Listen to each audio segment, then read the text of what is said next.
Hey Reddit, first-time poster here, but long-time lurker.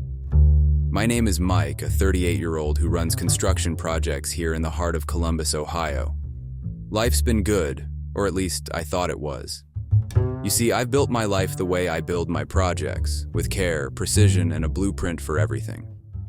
My wife, Emily, is 36, teaches a bunch of lively first graders, and has always been the kind of person who lights up a room with her smile.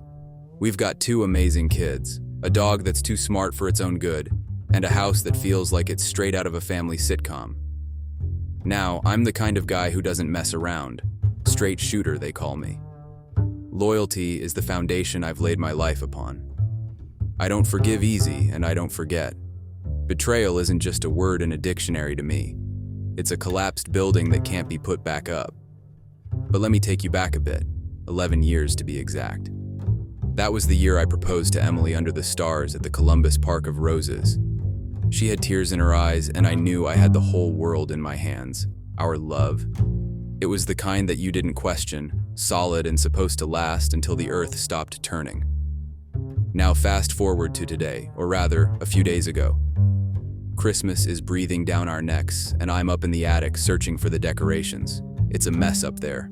Dust is a blanket over boxes we haven't touched in years. That's when I find this old flip phone tucked away in a box marked Memories 2008. Funny, I don't remember us keeping old phones as keepsakes. Curiosity has always been a friend of mine, so I think, why not see if this ancient relic still works? I find the old charger, plug it in, and the little screen flickers to life. It's like waking up a piece of the past. And boy, did the past have a lot to say. I'm not prepared for what I find. Messages that turn my sturdy world into quicksand. Hey everyone. Unfortunately, basically everyone who is watching these videos isn't subscribed. It would mean the world to me to quickly get out of the full screen video for 3 seconds and press that subscribe button. It's free, and you can unsubscribe anytime. Sorry for bothering, and thank you so much if you subscribed. They aren't to me or any family member.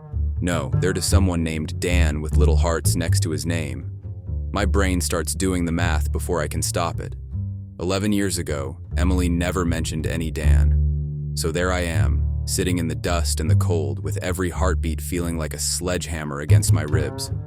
I've got to know more, but not like this. Not with half-told truths from a phone that should have stayed lost. I slide the phone into my pocket, head downstairs, and plaster on a smile for the kids. But inside, I'm anything but the festive dad they see. I'm a man on a mission for the truth. And that's where I am, Reddit. Standing on the edge of what feels like a cliff, looking down into what might be the end of everything I've known. But I'm not the kind of guy who just jumps. I'm the kind who plans the descent.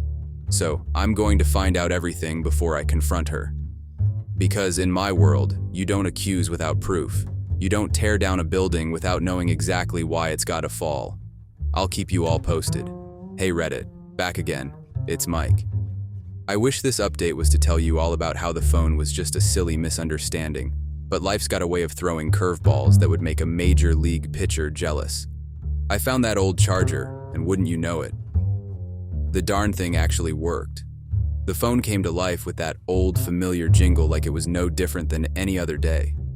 My heart was racing, the kind of adrenaline you get when you're standing on a high beam 10 stories up with no harness. That's when I saw it. A messaging app I didn't recognize, blinking with notifications that were years past their delivery date. Reading those messages was like watching a car crash in slow motion. They were from Emily to this guy, Dan, filled with words that felt like punches to the gut. I miss you. Can't wait to see you. Last night was a dream. Every single one a betrayal. Every word another crack in the life I thought I had. The dates, they lined up perfectly with a time I remember all too well. 11 years ago, I was laid up with a bad fall from a site, the kind of injury that has you staring at the ceiling for weeks. It was Emily who played the devoted fiancée, bringing me meals and managing my meds. Or so I thought. Now I'm seeing it was also Emily who was sneaking off to play house with some guy while I was whacked out on painkillers. I sat there on our bed, this phone in my hand feeling like a live grenade.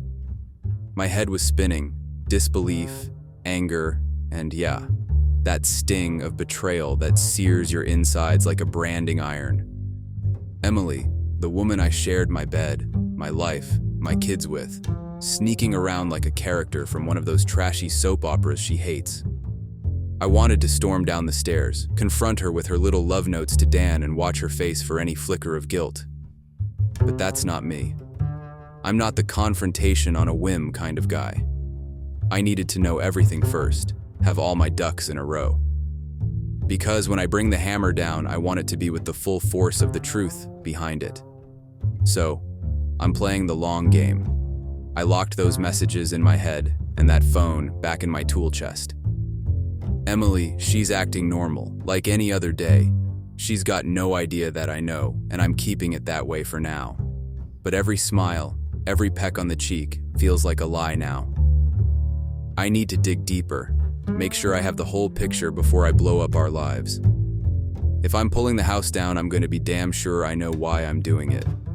I'll let you know what I find, Reddit, because right now, it's all I've got. All right, Reddit, it's Mike here, clocking back in with an update. If you've ever thought life could be as tangled as the cords behind your TV, then welcome to the club. The past few days have been like living in a detective show, except I'm the guy piecing together his own case of domestic heartbreak. With the stealth of a cat, I started combing through the history of us. I went down to the basement, where we keep all our old planners. You know Emily, being a teacher, she's meticulous about keeping records. So, I dug out the one from 11 years ago, dusted it off, and what I found was a map to the past. Days she said she was working late, business trips, and those mandatory team-building weekends. I cross-checked dates with the messages, and guess what? It was like fitting pieces into a puzzle, a really sad, pathetic puzzle. Then, there was the social media archaeology dig. I jumped onto the old Facebook account I haven't used in years, scrolling way back to simpler times, or so I thought. There were pictures, Emily and this Dan guy, always side by side at work events, always tagged together. Great job, team. Couldn't have done it without you, Dan. It was all right there in the open, and I was too blind to see it. The more I found, the more meticulous I got with my documentation. Screenshots, printed emails I found saved on an old hard drive, receipts for dinners out that I thought were for client meetings. It was like I was building a case for a jury, except the only juror was me, and my verdict was already pretty much decided. All this time, I'm putting on the Oscar-worthy performance of the unsuspecting husband. I kept it normal, the goodnight kisses, the how was your day, banter. It was eating me up inside though. Every smile from her was like a twist of the knife, but I couldn't let on. I've got to keep the act up for the kids too. They don't deserve to get dragged into this mess. Dan, this guy, turns out he left Ohio a few years back, moved on to some tech job in California, a whole new life. I even found his LinkedIn profile. Great at building professional and personal relationships. Yeah, a real charmer. So there you have it, Reddit. The case of Mike versus the ghost of infidelity past. All evidence points to a guilty verdict. What's left now is the confrontation. But it's gotta be more than just a showdown. It's got to be the final act of a play that's been running for too long. I need to plan it out perfectly, down to the last word. Because when I do this, when I finally confront Emily, I want to see the truth in her eyes without a shadow of doubt. I'll make sure to update you all when the curtain rises. Thanks for following, guys. It means more than you know. Hey Reddit, Mike here again. This story's turning out to be longer than one of those never-ending drama series, huh? But every story needs its climax, and mine's just around the corner. I've decided it's going down on our anniversary. That's right. The day that was supposed to celebrate our union is going to be D-Day. There's a cruel irony in it, but it feels fitting. The same day I asked her to be mine forever is the day I'm going to lay all the cards on the table. Now, you don't just walk into a hurricane without bracing yourself. So I've been steeling my heart for what's coming. It's been like living in a house of mirrors, every reflection showing a happy family. But I know too well that some of those images are nothing but illusions. The pain of keeping up the act is a constant burn. It's there when I wake up and kiss Emily good morning, It's there when we sit down for dinner and chat about what the kids did at school. And it's there when I turn off the lights and pretend I'm falling asleep next to a woman I trust.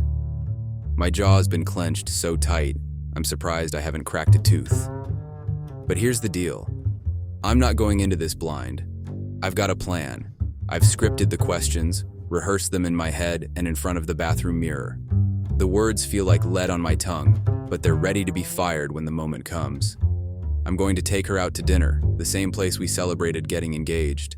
It's always been our spot. I'll let the evening settle, let her sip her favorite wine, and then I'll ask her about the past.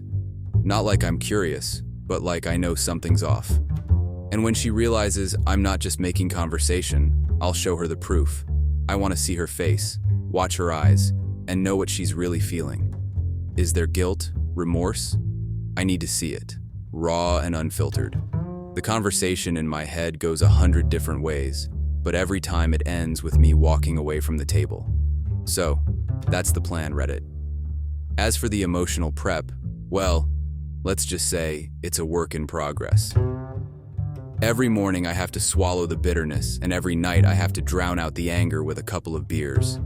It's tough, not letting the rage or the hurt slip through the cracks. But this charade is necessary for just a little while longer. I'll update you all after. Whether it's the end of an era or the start of a new chapter, you guys will be the first to know. Hey Reddit, Mike here. It's been a minute since my last update, and oh boy, do I have a story for you. Our anniversary. That was the night I decided would be the grand finale of this tragic play. We went to our spot, the little Italian place downtown where I'd gotten down on one knee all those years ago. The same table, the same dim lighting casting golden halos around the room, the same old waiter with his lopsided grin. It was supposed to be romantic, celebrating a decade and a year of marriage. Emily was all smiles, dolled up in her favorite dress, the one that made her eyes look like the ocean. And there I was, a storm brewing behind my forced smiles. We ate, she talked, I nodded. The dance of normalcy was excruciating, each course a step closer to D-Day. With every bite, I felt like I was swallowing down the anger. The wine was bitter on my tongue. Finally, we got home. The babysitter left, the kids were already in bed, and that's when I turned from loving husband to the man with a mission. I didn't even let her settle, didn't offer coffee or the comfort of the couch. I laid it out, the old phone, the messages, the pictures, like cards on the table. At first, she laughed it off, a nervous chuckle that didn't quite reach her eyes. She tried to say it was a joke, a silly thing from the past, but her voice was as shaky as a leaf in a storm. Then came the hard proof, the dates, the details I had meticulously gathered. The laughter died. Her face went from pale to flush, a tide of realization washing over her. And then, the dam broke. The tears, the sobbing, the "I'm so sorries." But here's the thing, Reddit. I felt nothing. No sympathy for those crocodile tears, no warmth in the coldness spreading inside me. My voice was like steel when I told her it was over. She pleaded, she promised it was a mistake, a thing of the past, but it was too little, too late. I told her I'd be sleeping in the guest room until we figured out what to do with the house, the kids, the broken shards of our life together. She cried herself to sleep on the sofa, and I lay awake, staring at the ceiling of a room I barely recognized. So the dust has settled a bit since the night of revelations. And by settled, I mean it's like the quiet after a bomb's gone off. In the aftermath, there's been a lot of debris, emotions, memories, the bits and pieces of a life I thought I knew. I sat Emily down the day after. It wasn't a negotiation, it was a declaration. I told her I wanted a divorce, no second chances, no couples therapy. The trust was shattered, and I'm not the kind of guy who tries to piece together a broken mirror. She cried. Sure, she said sorry 1,000 times, maybe more. But my course was set. The kids, man, telling the kids was the hardest part. I sat them down, looked into their confused little faces, and explained that sometimes, even mommies and daddies need timeouts from each other, that we both loved them more than anything, and that wouldn't change, no matter where we slept at night. There were tears, questions I had tough answers for, and through it all, I had to keep it together for their sake. I called a family meeting too, told my parents, my sister, a few close friends. It was a mixed bag. Some were shocked, couldn't believe sweet Emily could do such a thing. Others, they just hugged me, said they had my back. My dad, he's a man of few words, just squeezed my shoulder and gave me that nod. That, you're doing the right thing nod. Emily's now looking for a new place. We agreed she would move out. It's better for the kids to stay in their home, keep some semblance of normalcy. We're hashing out the details of co-parenting. It's like walking a tightrope, but we're doing it. For the kids. The lawyers are in the picture now, drawing up the papers, splitting up the life I spent almost 15 years stitching together. It's cold, it's impersonal, but it's necessary. Like cutting away the damaged part of a building so the rest can still stand. I'm not looking back, Reddit. I've always been the guy who looks ahead, makes the decisions, and doesn't dwell on the what-ifs. I stand by my principles. Loyalty, honesty, and if you can't give me that, you're not getting a second chance. So, that's where I'm at. A single dad, soon to be divorced, standing on my own 2 feet and looking out for my kids. It's not going to be easy, but then again, I've never been one to shy away from the hard stuff. Thanks for sticking with me. I'll drop another update when the next shoe drops. What's up, Reddit? It's Mike, back for what feels like the final chapter of a saga I never wanted to star in. It's been several weeks since I last spilled my guts to the internet. I've read every single comment, taken every piece of advice, and I've got to say, it's made a difference. The kids and I, we're doing okay. Better than okay, some days. There's laughter in the house again, real laughter. We've had our moments, plenty of them. But we talk it out now. We deal with the emotions like a team. They're tough little cookies, my kids. I've found a kind of peace in the chaos. The divorce is almost finalized, and the future's looking different than I thought, but it's looking all right. I'm a full-time dad, and I've never been more committed to a job in my life. I'm baking cookies, and only burning like half of them. I'm at every soccer game cheering the loudest, and we've got this Friday night movie tradition, the kids pick, and I've seen enough animated movies to last a lifetime now. And yeah, I'm dipping my toes back in the dating pool. Not diving in head first or anything, but starting to think about the possibility of a new wife, a new partner in crime. Someone who gets that my kids will always come first and who shares the same core values. I'm cautious, you better believe it, but I'm also hopeful. So here's the kicker, the moral of the story, or whatever you want to call it. Trust, it's everything. Without it, you're building on quicksand. And the truth, no matter how ugly, no matter how brutal, it's worth facing. Lies, they eat away at everything like rust. They might not cause the collapse right away, but give it time, and down it all comes. I've learned a lot about myself, about what I can handle, and about what it really means to stand by your principles. I'm not the same guy I was when I started posting here. I'm a little wiser, a little tougher, and a lot more thankful for the honest people out there. Thanks for being a part of my story, Reddit, for the advice, the tough love, the virtual shoulder to lean on. Keep your eyes open, stand firm, and never settle for less than you deserve. This was Mike, signing off now. Thanks everyone for watching, and if you would subscribe to this channel, it would mean the world to me. Thanks to everyone that does, and enjoy the rest of your day or night.